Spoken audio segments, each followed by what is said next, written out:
Hey, what up, everybody? Episode 37 of the Comic-Con podcast. We are live on YouTube, special edition show. Of course, I am one of your hosts for the evening, Justin, aka Nemesis Prime. And to my left, right over there, what's going on? My buddy Zach.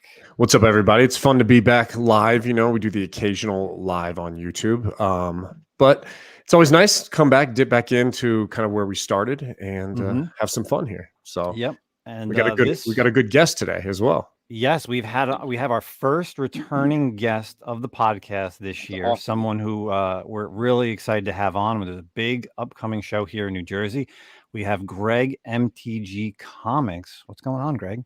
What's up, guys? Thanks for having me back. It feels like when I was on last time, it's surreal. Time flies, and it's great. You know, you guys were the first ones to have me on, and I'm just happy to be back and kind of like talk about everything that's gone on since then. It's just like been like a roller coaster. Not really even a roller coaster. It's been really smooth, but it's kind of been like a hectic ride over the last like maybe month has really just kind of like on full steam and really picked up a lot of momentum. So if anybody doesn't know, Greg was on back in April. Can you believe that you were here in April and we're ready in September? We were talking about this.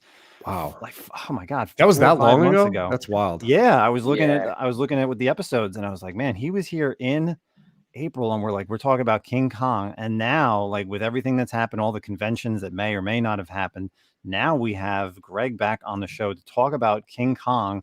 So, you know, let's get it right, you know, front and center. So let's talk about this. Tell us all about the show that this Saturday, Greg.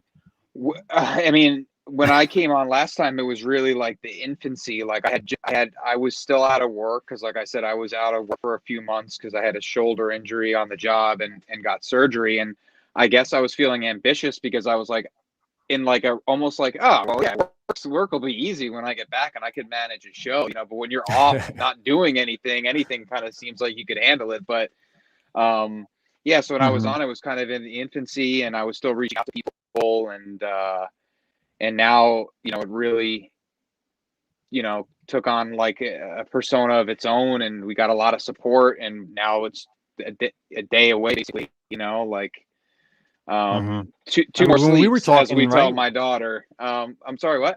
We were talking back in April and you were just starting to prepare like the vendors, and now this list has just been blown out of the water with all the different vendors from the Instagram and YouTube community.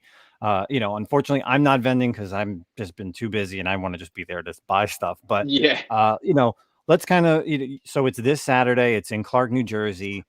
Yes, You've done like the world tour in the past 2 weeks on YouTube, and I appreciate you, you know, jumping on here. You were on, you were absolutely. Who are all the channels that you were on this week? You know, shout them out, you know, give them some shout outs. I was on Pressable, who are, you know, sponsoring the show, and they've been amazing. They're helping sponsor with CBSI, and I had a nice conversation with Ben over there and on the phone, and they wrote some nice articles that they've put up, and it's been like crazy to even think that the show was promoted on there. But I want to thank, you know, the Pressable Defects and Jay and Matt and Guy for hooking that up. They're going to be filming it. They've just been awesome. Then Three Men did their awesome. They had me on a little bit after you had me on, I think. So I was on there, and then for the second time I was on last night briefly. But then they did their vendor preview, which was just awesome to see. It was really special because I haven't met some of these vendors, like, you know, in person before. So the fact that they were going on there and like, you know, promoting the show and we're hyped about it, and they don't even know me other than, you know, through messaging and stuff. It's just like it was like a crazy kind of feeling. Like it was like, man, that kind of support's special when you're helping someone out or the community out. In, you know, they're putting their trust in you and their brand in your hands, you know, for this show. And it was awesome to watch. And then, you know, you guys have been awesome, and you're organizing a little get together after the show, which will be wild.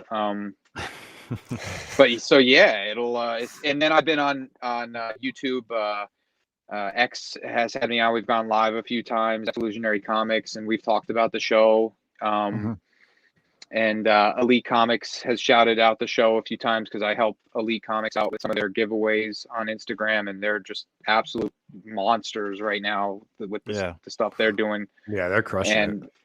I mean, some of the sales that they're making are just, in the live sales are it's just great to see. But yeah, so everyone's just kind of come together, and all the networking I've made through Instagram, it just came together and really is turning into a special show.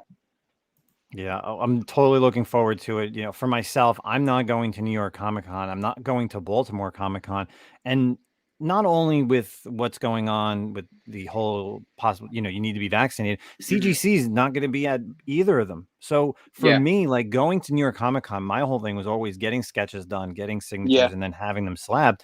So that's completely taken away. So that's money that I don't have to worry. I'm money saved there. Then you have Baltimore Comic-Con, which I was never really planning on going because I had a work event that weekend. But Baltimore's take or drive was always that CGC was doing on-site grading there.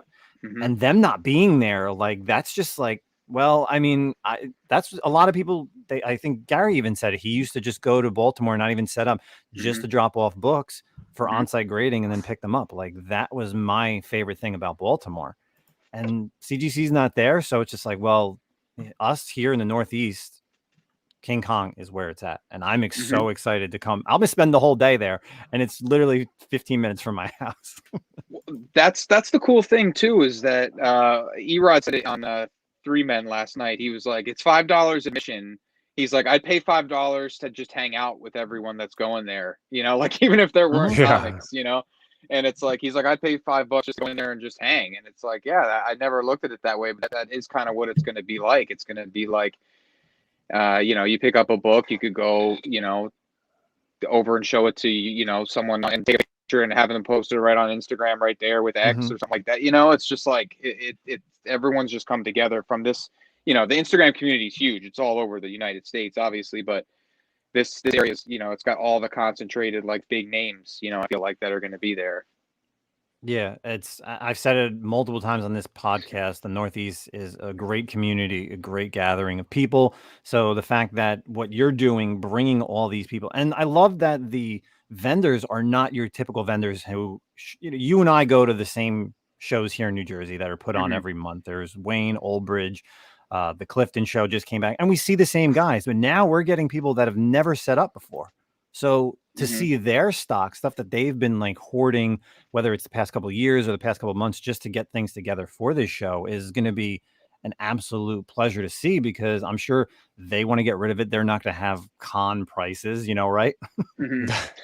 And, it was a little like when I first, was setting it up, I got, my friend Mike, who sets up Comics at the Wayne and Old Bridge shows, I was like, he was, when I called him about it, I was like, I'm thinking of doing a show. He's like, do you want help? And I'm like, yeah, of course. You've been doing this for a long time. So we partnered up with it.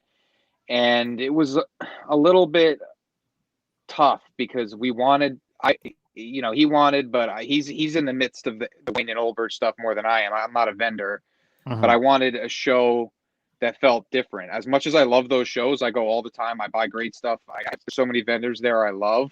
But I didn't want to just replicate that, you know what I mean? And so I was like, why not try to network through the, community that I know as well on Instagram that are also in this area and make it its own thing. But I do appreciate it, it's like, I don't want to feel like I was leaving anyone out, because, it's not like if I didn't ask you or something like that, it wasn't like, oh, I don't think you have anything. I'm just trying to make a show of my own. So that's all it was. Well, first time shows are, you do it once, and people that may have been left out, you do it next time, you make it bigger. That's what it is. It's my own crazy, guilty, like, feeling in the back of my head, like, oh man, I should have, like, I hope they don't think I hope they don't think I don't like them. You know what I mean?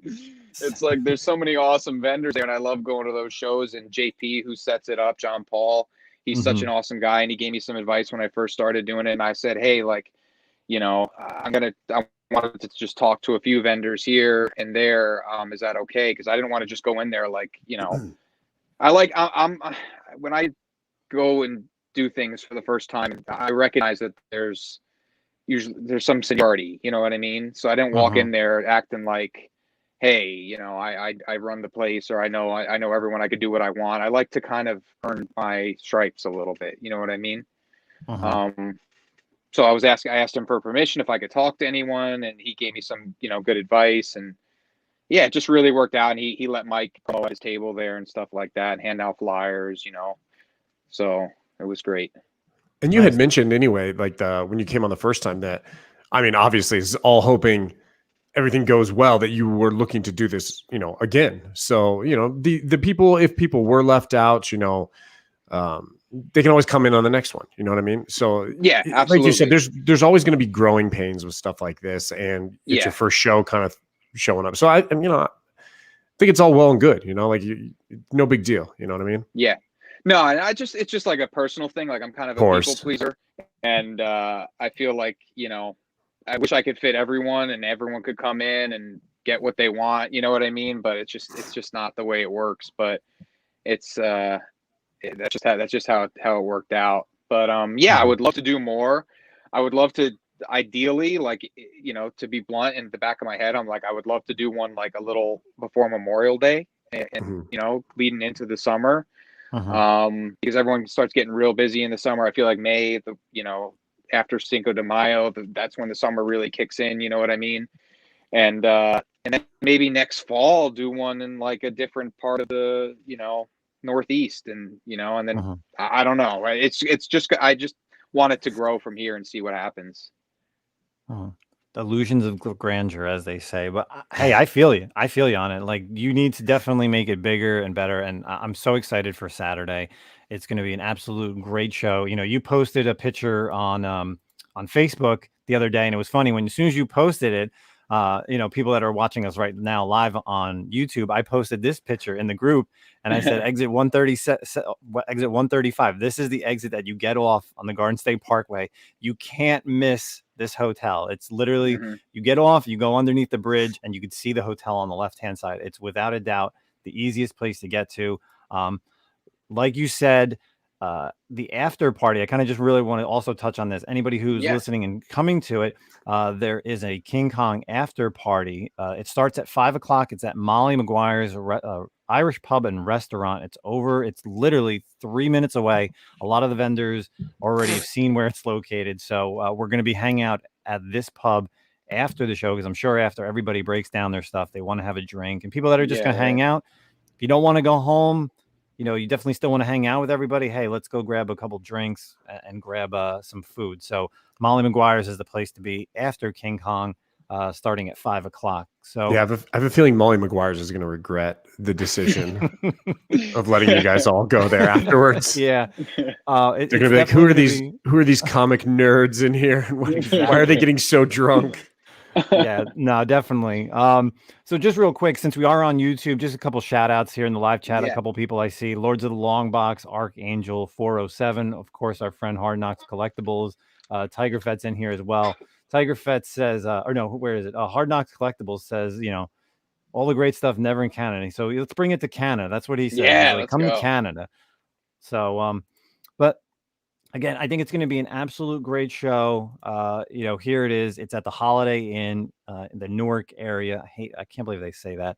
I know, it's so frustrating, but I mean, I didn't want to not put it because that's what it's called. So if I didn't put it, then people would be like, "Oh, well, he didn't mention that." You know what I mean? So it was like the lesser of the two, choices. Yeah. No, I hear you. Believe me, Greg. I like I said when you were on here in April. That is, I had this place. It's 36 Valley Road, Clark, New Jersey. I had my after party, my wedding at this place. That's where everybody stayed who was out of towners. So I'm sure saying Clark, Newark area, and we know here living in New Jersey that it's nowhere near Newark, New Jersey. No, it's about a half hour, 25 minutes south. So I know you've spoken. The world tour of this, we definitely, don't want to bore the people out there who've seen you on all the different channels. So why don't you kind of just give us a quick rundown of, any of the vendors, give us a list of the vendors. I mean, I'm over here on the website. You said the Pressable Defects crew. Of course, you got Comics. You have, who else is going to be there? 3 Minute Basement. Gary's going to be there. X and Gerard are going to be there with Bob's Collectibles. They recently changed their name. I forget what the name is. It escapes me again, but they have 4 tables. They took it like, if you watched Three Men last night, they took the 4 tables like right off the bat. Like everyone was so, they jumped on it right away. Also have a few Johnny Mac collectibles from Long Island. I'm trying to Chew Kingdom. These are some of the newer vendors to the area, and they have a lot of stuff. Absolute is going to be there. He's also going to be at Big Apple. He's splitting his stuff up. Kyle's Comics, who does a lot of live sales on Elite, he's going to be there. Man, absolutely awesome collectibles. Gary and Spiro. Yep. Yeah, absolutely. Yeah, I bought some books off of them before. Yeah, so they always have an amazing wall. They're going to be there because they were actually waitlisted because I had asked them, and they were going to do Big Apple, and then there were some changes there, and they couldn't make it, so they did this show. But we had a cancellation, and they jumped in. Whatever. Who else? And then I have some people that I know personally, the Humble Comics. Like, no one, he's not. I think this is his first show. SMCB Sales. He was on with Three Men last night. This is his first show. He's been going to that Holiday Inn. He said for a while they used to do card shows back in the day. So it's just a lot of new blood and a lot of big names. It's like a really healthy mixture of people getting their feet wet and also names and vendors you see that are going to have the goods, and everyone's really going to have a lot of good stuff. My money is more like on the newer vendors because they're kind of like fresh meat, I guess. You know what I mean?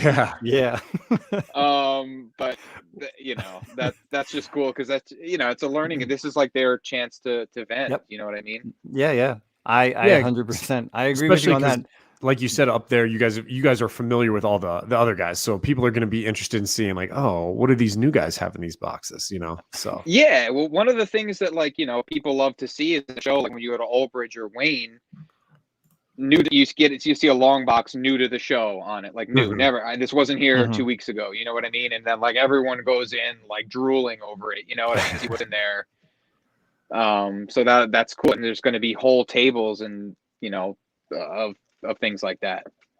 Yeah. So believe me, there's going to be a lot of good people. You got 2 ballrooms, right? Is that what? One ballroom. So the pre-function lobby is going to have some vendors in it. That's also where Pressable set up. 3 Men set up there. Jay's going to be doing interviews and filming. Then you could go to the right, and there's the big ballroom there, and that's kind of like one of those like circle deals. There's going to be people in the middle and people along the wall, and then you just do the tour around. You go back out. And then you could go from the lobby to the left, and then there's a big meeting room that's going to have some vendors in it, and that has 2 entrances, I guess, or maybe 1 exit, and you kind of do a loop and you go out the other side of the room. So everything's really spaced out. It flows really well. There's 2 elevators. There's a bathroom on the floor. Like it's going to be great. Awesome. Yeah. So if anybody's, you could still buy tickets, right? Our early There's bird like 15 early bird tickets left. So you could still get them. You could contact me, MTG Comics, Instagram, KingKon, no G, show, Instagram. You could send me an email through the website. The next thing I want to do is have some kind of payment plan, like automated, where people could pay online, because that was kind of one of the biggest questions I got is how do I buy tickets? I didn't expect it to be that much, to be honest.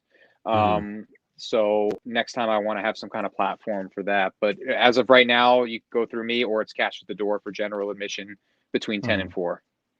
And it'd be good for that too, just to gauge how many people are buying tickets. So then like how, I guess, because if you had so many early birds, so then you're like, all right, well, if I started at let's just say 50 early birds and you're down to 15, all right, so there's at least going to be a good like 35 people there just at 9 o'clock. So now, if people didn't buy those tickets, they bought the regular price tickets, which is only $5. So you should definitely be coming to the show here in Jersey. Then at least then all right, well, now there's going to be the next waves at like 10 o'clock or maybe 12 o'clock or whatever the case. So at least, for the future. So we did get it was a pack of 3, but we have those like attendance clickers, so when people come in, because I just want to have an idea, you know, and yeah, for sure. Also, if it gets too crazy, I want to, you know, not that I'm expecting that it's going to not, you know, we're going to be, hey, back off. You're not, you know, you can't fit in here. It's, you know, I don't think it's going to be like that, but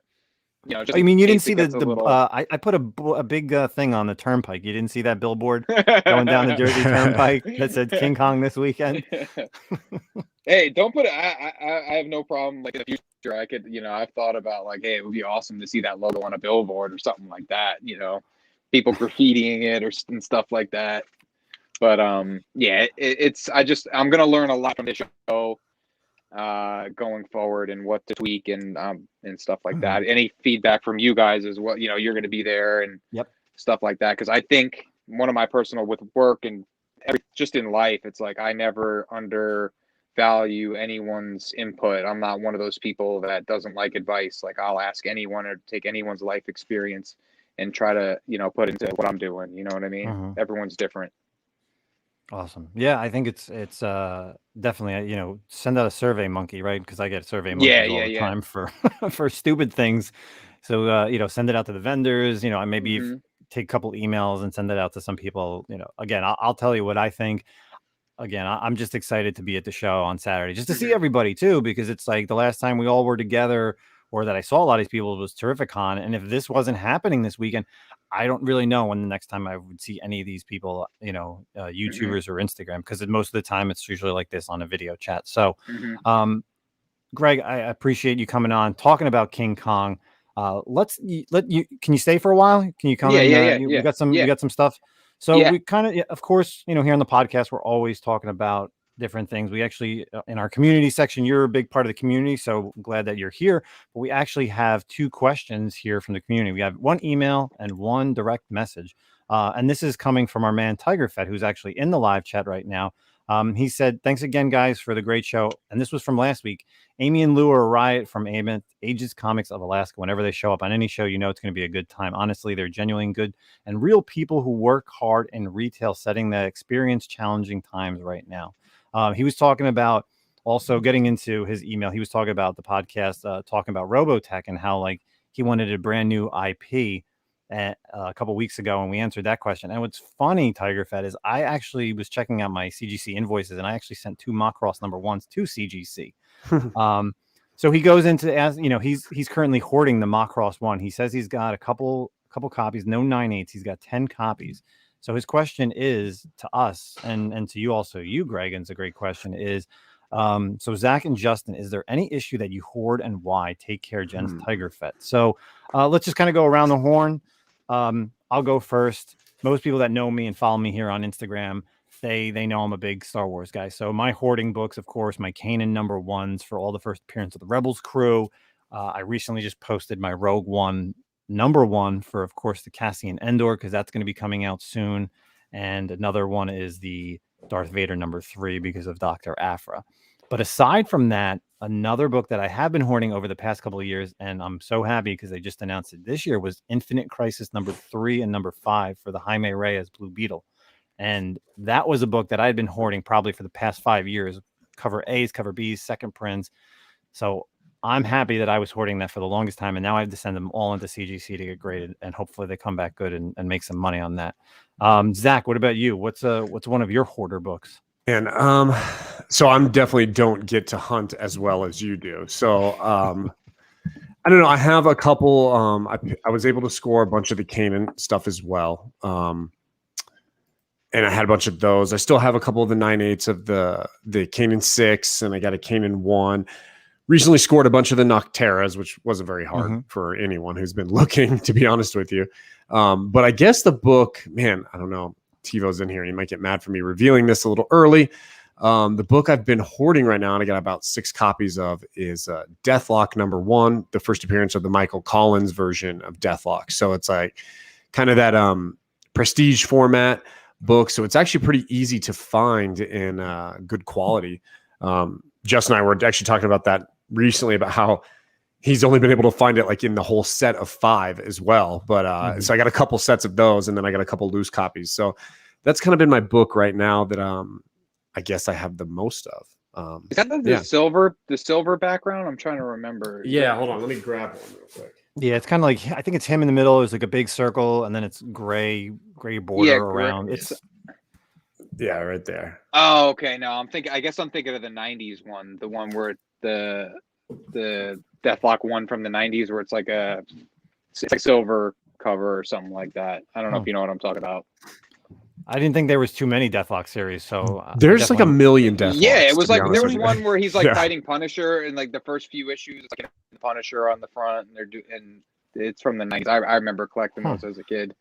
Yeah, it's this little like 5-part miniseries for his first appearance, the Michael Collins version. So, and obviously we had seen the a few other versions in like Agents of S.H.I.E.L.D. and whatnot, but yeah, so we'll see. There's some rumors that we might get some more Deathlock coming up, and that's kind of been the one I've been scooping up every time I find it. So, So what about you there, Greg? What's a book that you've been hoarding that you should let the people know? Oh, I can't pass. Man, there are two. They're both Zek covers. I love the Punisher one limited.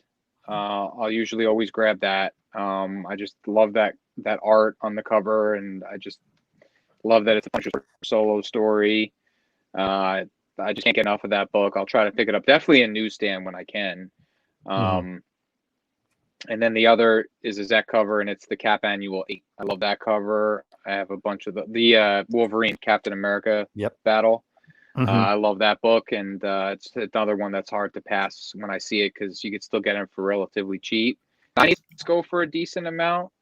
I sold a 9/8. I bought a from, I think it was like East Coast Comic-Con a few years ago. I bought one for like $10, came back at 9/8, and I was ecstatic, and I wound up selling it for a song, and then now it's worth about like triple what I sold it for. That's how it always works, right? Story of our lives right now. Yeah.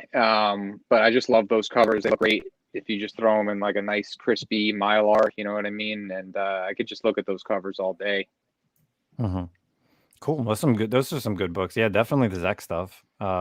And that's a lot of people do, is like when you can't get that first appearance, you get that first like solo or limited series, and those books, they go up in value. With we've seen it recently with the Black Knight. Like that Black Knight #1 from the early '90s is all of a sudden like a big hot book, because a lot of people can't afford like the Avengers book. So what's the next best thing is like a little mini run that he did. I remember when we couldn't kind of get like Rocket Raccoon's first appearance, people were going out and buying that limited like 4-issue Rocket Raccoon series, which was like probably like nobody bought it, but at a decent time. I mean, I found that set for like $10 at one of our local shows, and all of a sudden it was like $100 set, and you're like, wait, what? Like, couldn't wait to get rid of that, but hey, it happens sometimes. So those are some great hoarding books. So I hope everybody appreciates those, a couple of the books that we shouted out. And our next community question comes from our friend Comics-416 over on Instagram. He goes, "Hey fellas, I was on a comic shop the other day. I randomly came across it. Went in and with the intention of an unplanned comic hunt. But when I got in, I was instantly overwhelmed, forgot what was hot and what was not, and was like, meh, screw it. I don't feel like pulling out my cell phone and standing there searching for everything. So my question is, what are some of your comic book hunting strategies and tips, whether it's planned or unplanned? I get overwhelmed when I see too many long boxes." Zach, you kind of want to start this one? Sure, because I'm sure I've got the worst strategy that you shouldn't follow. So I also sometimes will like type in like a little notes in my phone that I'll look at. But honestly, the same thing for me is I kind of just I forget, and I just focus on like I said, like Deathlock. So I'll be like, I go into a store anytime now. I'm like, let me see if there's any Deathlock. So I kind of think about like 3 or 4 issues currently that I want to look for, and that's what I do. I don't have the eye to just like cruise through a box and necessarily see like, oh, that's a cover that I know is something. So yeah, I don't know. I jump around, man. I'm a horrible hunter, to be honest with you. I get lucky, and that's about it. Sometimes I get lucky. Well, Comic Stash is actually in here. He's like, Zach is like me then. Perfect. There we go. So Greg, what about you? What are some of your planned, I mean, when I go to shows, I am always drawn in shops. I'm always drawn to the wall. Like I love to go in, and the first thing I like to do is see what they're displaying up on the wall. Like that's kind of what I go for first, and see, what's hot. I have an idea, and I'm always just like a moth to the flame, like I was saying earlier, to the wall books. But when it comes to like, I'm not the biggest long box digging guy, but there have been periods where I was, really looking for like first battles and first meetings of certain characters and crossovers, which has actually gotten pretty popular. Like I was really like it's gone up a ton, and I paid a lot for mine, but not as much as it's going for now. Like first Hulk thing, but that's an obvious one. But then like the Punisher War Journal 6 and 7, like the first Wolverine and Punisher battle, like that was like a $5 book, you know what I mean? And now 98s are going for, maybe 300 or something like that. Wow. But that was a book that, I was always going in after. I remember there was this one time I was looking for all just like first time people were meeting with the Punisher and fighting with the Punisher, like Ghost Rider, Moon Knight, and that kind of stuff has popped, over the last few, years, or maybe the last year. But yeah, I kind of was like thinking like, I just go after what I kind of like and what I think is cool.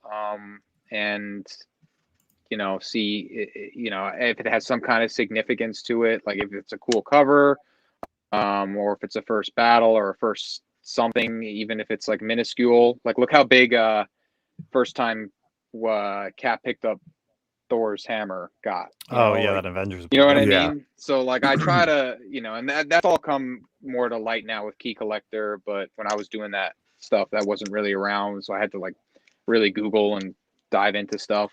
Or first cover appearance, stuff like that. So I collect like keys, mainly. So I would look for like really obscure stuff in books. I remember at Clockwork Comics once, I was looking for I really wanted like first mention of like Arkham Asylum. You know what I mean?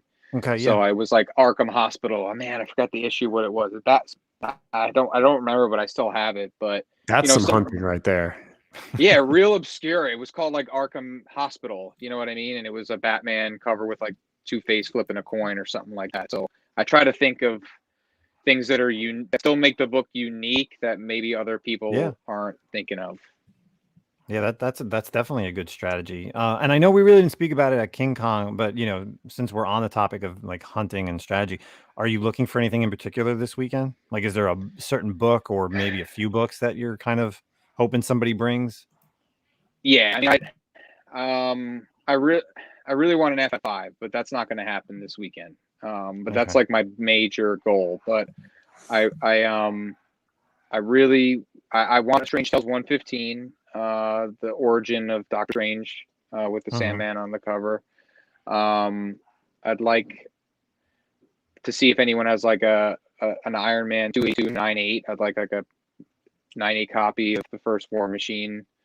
And yeah, I mean, I don't want to get too focused on what I want, because that, like, I don't want to get disappointed and be like, oh, I want to go shop, but I gotta make sure everything is going, in order. But yeah, I mean, right now, like everything's so expensive that anything I spend a lot of money on, I want to make sure that it's gonna kind of be, worth it in the long run, All right. Well, we actually have someone here in the live chat, our friend Trial by God's Nate. He says, I got an extra FF5 CGC 1.5 if you're interested. So yeah, we'll see.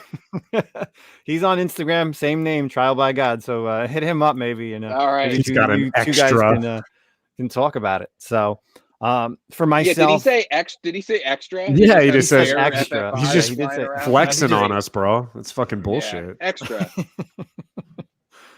For myself, I feel like Comics Dash, without a doubt, I get overwhelmed when I see too many boxes. But the good thing about too many boxes is, that means they have back issues. I've been in some shops where you walk in and it's just the wall, and then it's just like, well, do you have any back issues? And it's these 3 short boxes. I've been to some shops, but back issues are always a great thing for myself.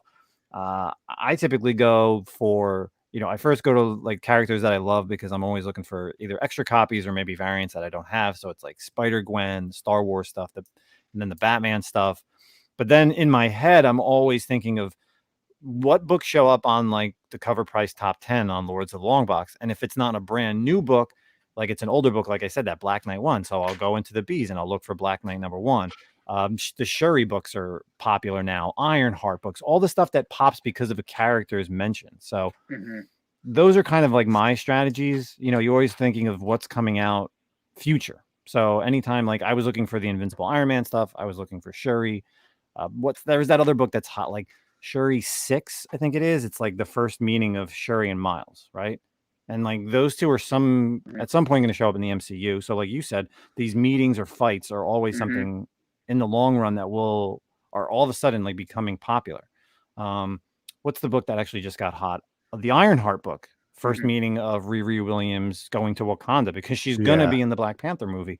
So she's, of course, you know, getting all this. Tivo says, get insider information, buy them all up before the news drops. That's exactly what it is. So shout out to 9 Square Inches. What's shaking, fellas? Thanks for jumping in here. I think I did see one more we did have a question up here. Let me find it real quick. Oh yeah, Hard Knocks Collectibles actually just asked another question. Black Knight's first ongoing just exploded. What is Blade's first? Why is Blade's first not? Seems like it's a matter of timing. I do recall that one Blade #1 popping a little bit. There's one. It's the Blade the Vampire Hunter #1 from like 1994, and it's pretty. Like I'm actually cruising on Instagram on eBay right now, and someone's selling a 9.8 for like 500. So it's hot. Now he's got it listed for 500. I don't know if anyone's biting on that guy, but it's like a 1 through 10 series back in '94. I think it was his first ongoing. He had like a one shot before that. But yeah. Yeah, I definitely remember that cover. It's like, timing. It's like Black Knight's hot right now because we've seen him in the trailers. You know, that's all. As soon as we see a Blade or get any information on Blade, it'll heat up for sure. Yeah. All right. And actually, we have. Go ahead. I was just gonna say, I think like whenever Moon Knight drops, I think that I've been saying it, you know, to my friends, you know, in the community for a while. I think that's really going to be a game changer for a lot of the supernatural stuff. Oh yeah. Yep. You know, Frankenstein, Werewolf by Night, Moon Knight, Blade. I think they're really gonna. I mean, that horror, like, and you know, there's somebody that has such a cult following, like that horror culture, Halloween stuff, and I really think it's gonna take off. Yeah, you were talking about that in April. I remember. Oh, did I say that? You said, yeah. I remember you saying that in April too. You know, the horror. And it still hasn't happened. So I'm, you know. Well, I mean, it's only been 5 months, but you know that's not true. It actually, you know, we got all the information that they're doing the Werewolf by Night like special on Disney Plus, and I actually saw an article today that they even have kind of like narrowed down who they want to cast as the guy. It's oh man, I'm trying to find it, but he's a singer who's been in kind of a lot of these musicals. I think he's in some musical coming out right now, like the something Heights or something. Okay. The show about the Washington Heights. It was like a musical that was on Max or something. I think it's the main guy there is who they. The Heights. It might have been called The Heights or something. Something like that. That's the guy that they're looking for Werewolf by Night, but they haven't still said whether it's, you know, Jack Russell or the new one, the Jake Gomez version. Washington Heights. Yeah. Well, but those Werewolf by Night books, the Jake Gomez stuff, those are hot books right now. I mean, those are $40-$50 books. So the Marvel Zombie stuff that popped because of that What If, and now they're talking about Marvel Zombies live action. So you know that's supernatural and horror. And I mean that Doctor Strange What If that's been the only one I've watched so far.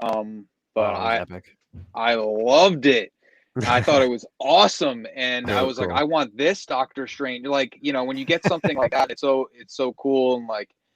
I was like, man, I want them to come out with like a Doctor Strange like pop, or he's got the tentacles, and you know, like that, you know, that evil look, and I just thought it was great. But that, you know, and I just saw a lot of people raving about it online. But I mean, they got something there. Sometimes, you know, it's just I really think that dark, you know, I know people are always complaining about like, you know, Carnage and this and that should be rated R and stuff. You don't necessarily need to be rated R to kind of get that darkness. You know what I mean? And I think they nailed it with that episode. Yeah, the What If provides them, you know, they're never going to make their mainstream movies dark. It's never going to happen, especially with Disney. But like the What If does offer them that avenue to do that, you know, to kind of like appeal to what we'd like to see, or kind of like wet your whistle a little bit with some of that. So it's cool. And actually, we have some really interesting information over here from 9 Squared Inches. Just said, did you guys see that Strange Haven got optioned today? He says it's an obscure comic from 1995. Really cool book by writer and artist Gary Spencer Mildred. It's cosmic and supernatural. So if anybody's out there, look for Strange Haven in your back issues, possibly even dollar bins, because I've never heard of this from never. 1995. I'm definitely going to have to look this up. So that's some information that we're dropping here on the podcast. That wasn't something that was scheduled. Let's kind of move on to, we do have some articles before we end our night here with Greg.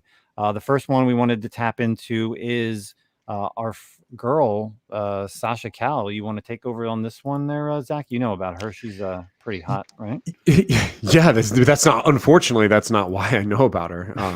But yeah, I don't have the article, so you can like fill me in on the specifics. But oh yeah, sure. He's definitely there's talk. Oh, go ahead. Yeah. Yeah, it's right over on comicbook.com. So Sasha Khan's Supergirl rumored to be getting her own HBO Max series with possible appearances by Michael Keaton's Batman.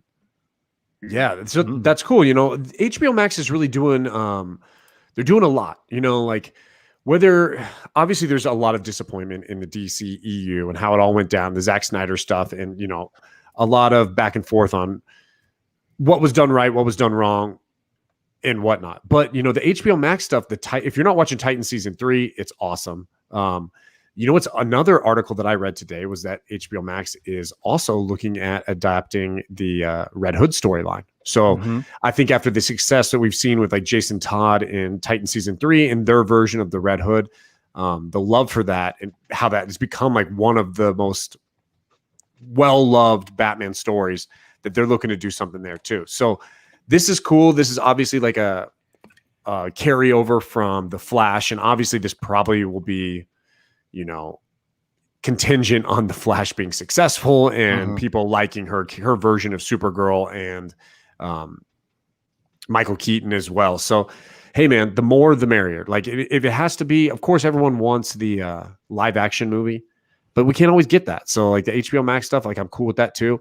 Some of these smaller characters, I know Justin and I have talked about this a lot, that some of these smaller characters, the long form storytelling is better than the live action movie. They fit that better because their character needs more development.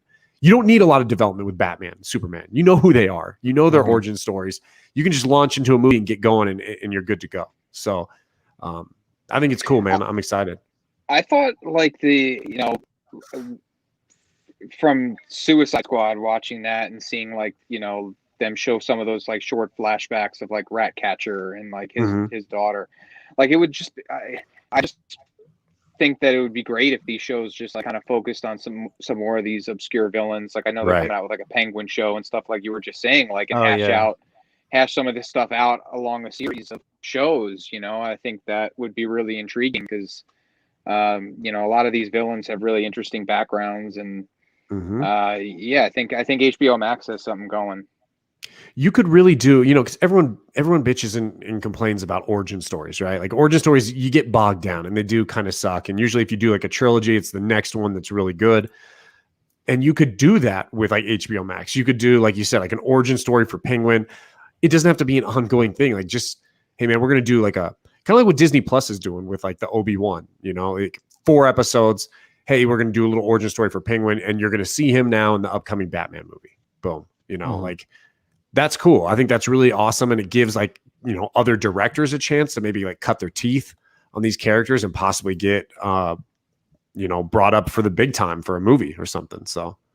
Yeah, definitely. I'm excited to see. And it's not even with this one, it's not Kara Zor-El. It's like Cir-El, CIR-EL. And it's a different version. So it's not the one that came from.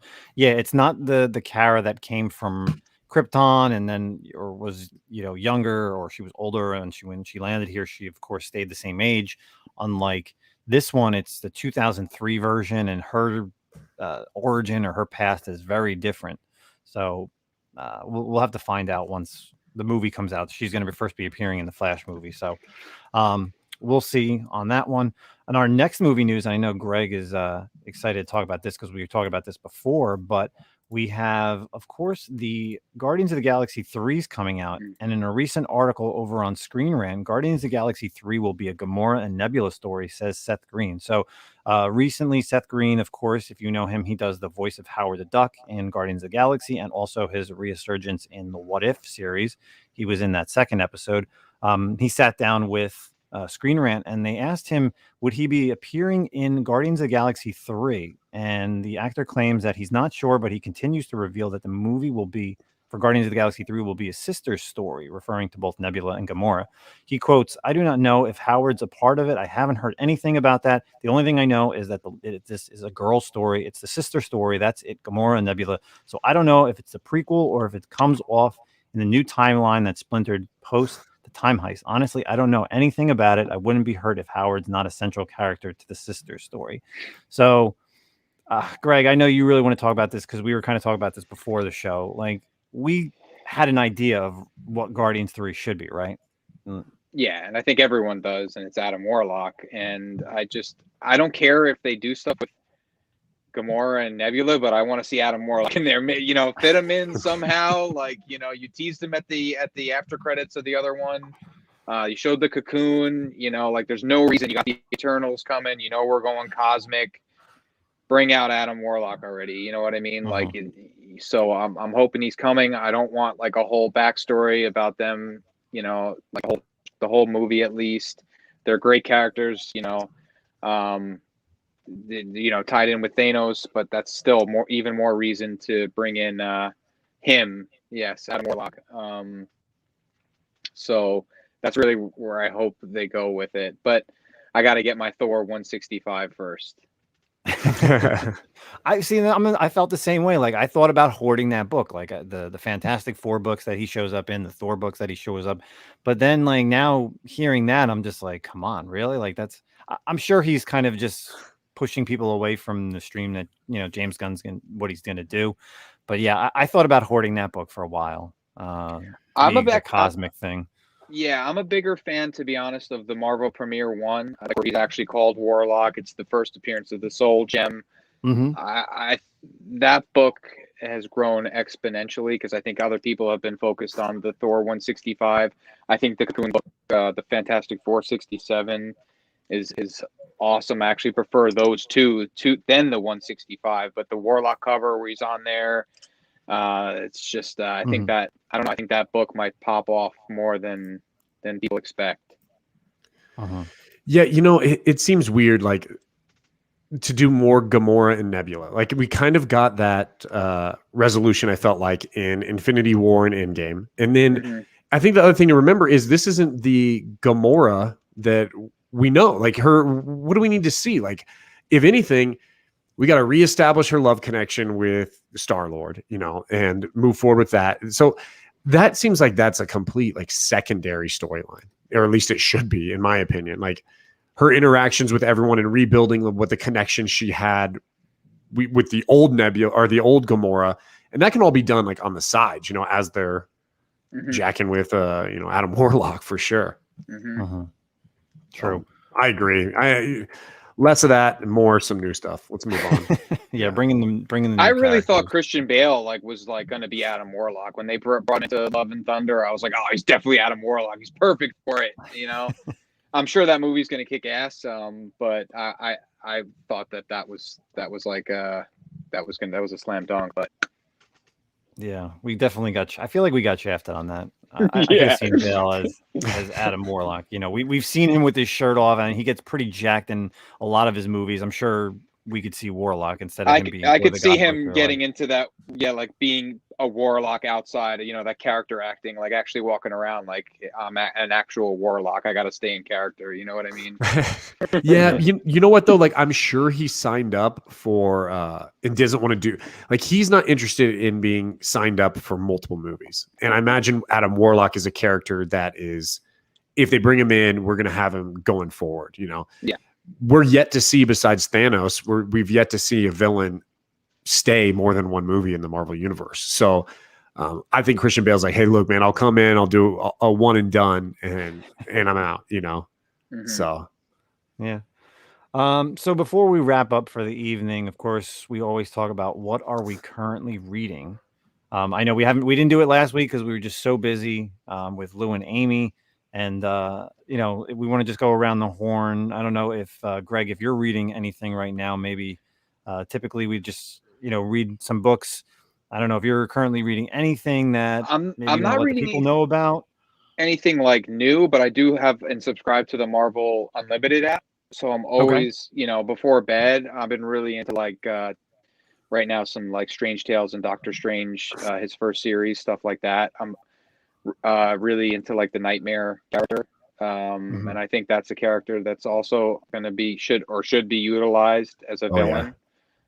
And you could do really crazy stuff with that character. So Strange Tales 110 is another book. I pick all the expensive stuff that I really want. You know what I mean?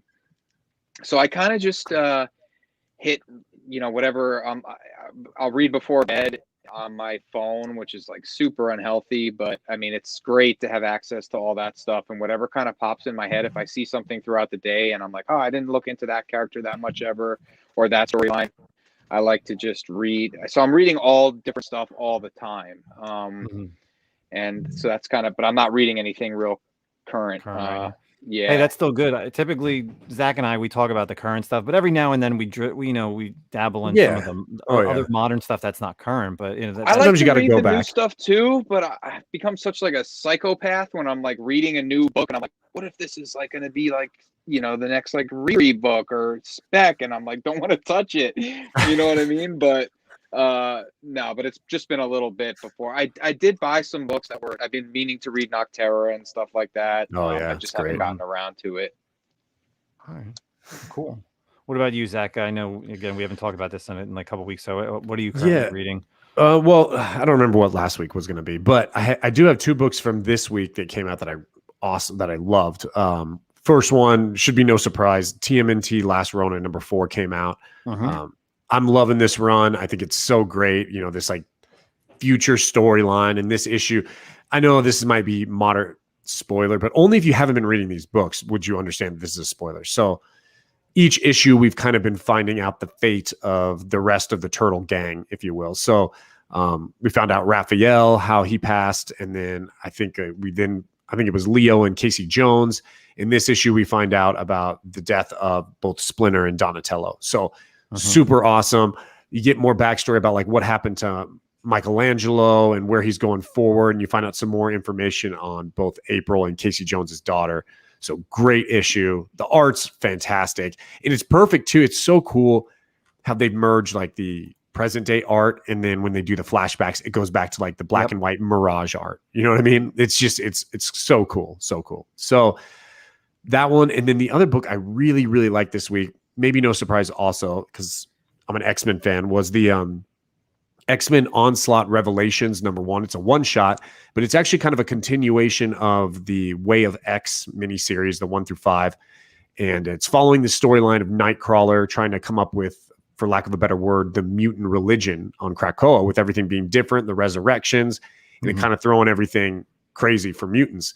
But we see Onslaught come back and kind of how they go up against him, and just his team of people he's interacting with are kind of obscure characters that it's fun to see them come back. I really, really enjoyed it. And it's setting up like another story, another future mini series, possibly ongoing for the X-Men as well, with Nightcrawler led team.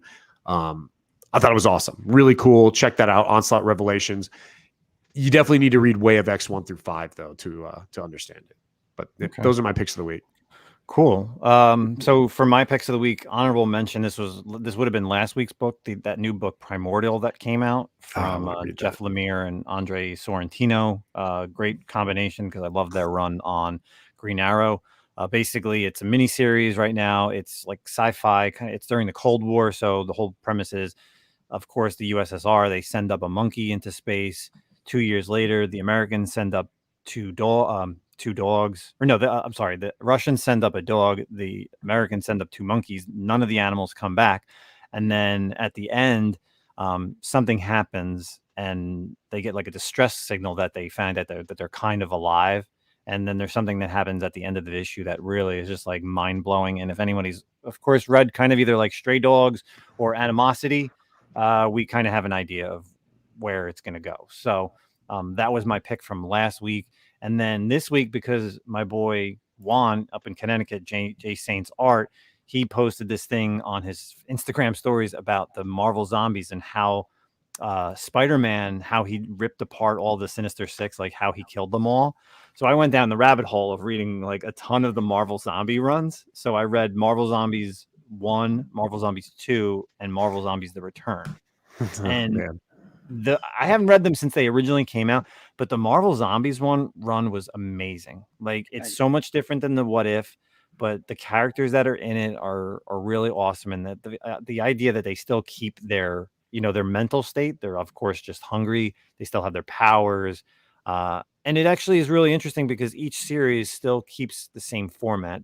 And the reason I only read those 3 is because there's Marvel Zombies 3, 4, and 5. I think 4 and 5 kind of go into like the Midnight Sun. So like Morbius is in there, Blade, and a couple other ones. So I definitely recommend the Marvel Zombies original series, volume 2, and then The Return are really dope. But yeah, when Spider-Man comes to this different Earth as a zombie and he just destroys the Sinister Six, it's pretty amazing.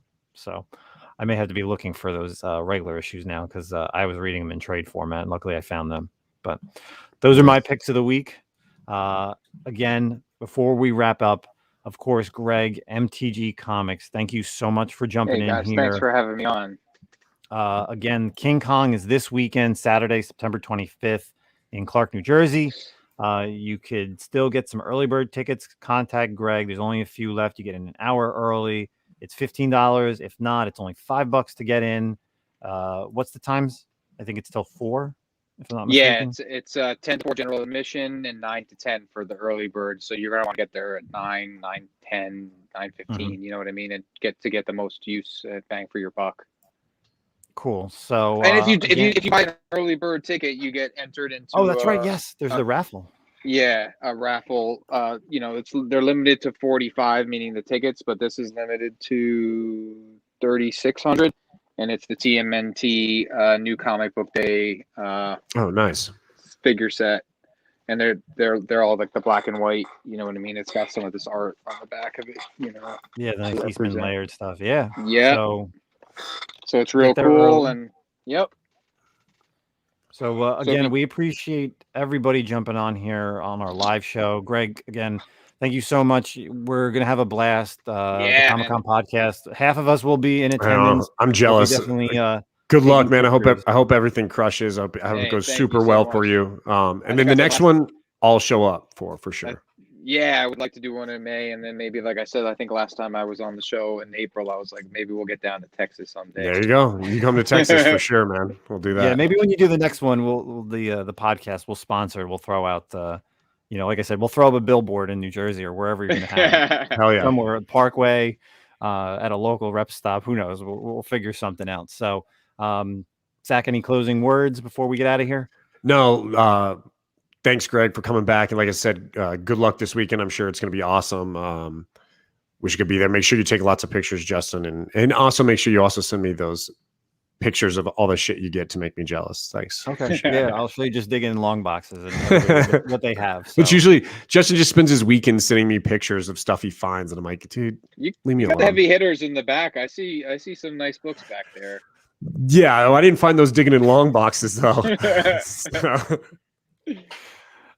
So Greg, any last words before we get out of here?